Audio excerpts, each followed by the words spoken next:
కొంతమంది ఆడవాళ్ళకి స్వేచ్ఛా జీవితం అంటే ఎలా అర్థమైందో నాకు తెలియదు కానీ నీలి చిత్రాలు బూతు చిత్రాల కన్నా దారుణంగా సోషల్ మీడియాస్ని తయారు చేసేశారు.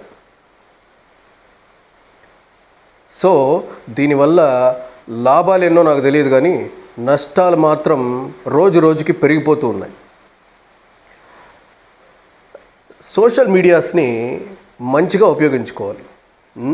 ఈరోజు స్వేచ్ఛ జీవితం అంటే సోషల్ మీడియాస్లో అన్నీ విప్పేసుకొని ఎగురుకోవడమేనా? దీనివల్ల సో అలా ఎగురుతుంటే ఎలాంటి వాడైనా ఏం చేస్తాడు?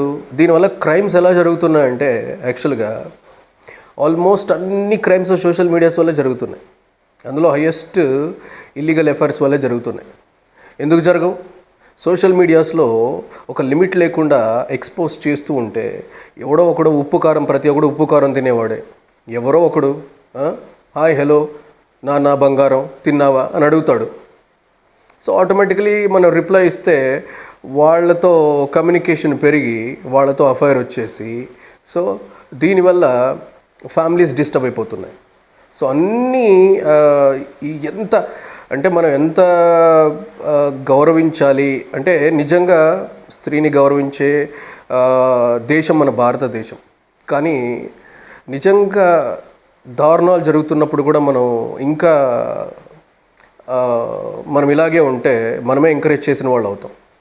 సో అభంశుభం తెలియని పిల్లలు ఫ్యామిలీస్ బలైపోతున్నాయి. దీనివల్ల 2 కుటుంబాలని కలిపేది స్త్రీయే.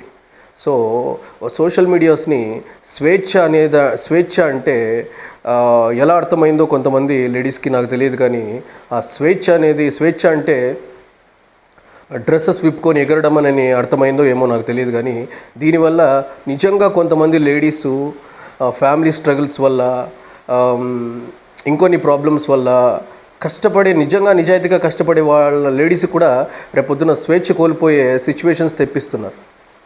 సో సోషల్ మీడియాస్ని ఇంత వల్గర్గా వాడుకుంటే ఎలాంటి క్రైమ్స్ ఎందుకు జరగవు చెప్పండి?